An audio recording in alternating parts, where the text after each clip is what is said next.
Всем привет, и в этом видеоуроке расскажу вам, как избавиться от скрипа в салоне.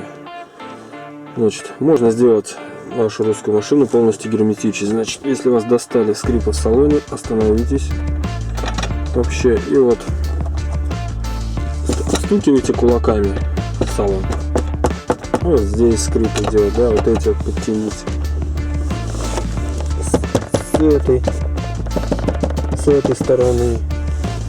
Двери, вот эти вот двери вот так вот обстучите. Откуда идет скрипы, все подтяните, обтяните, и у вас пропадут полностью скрипы. И машина будет абсолютно герметична. Также задние двери. Вот здесь вот все посмотрите. И все на этом. Всем пока.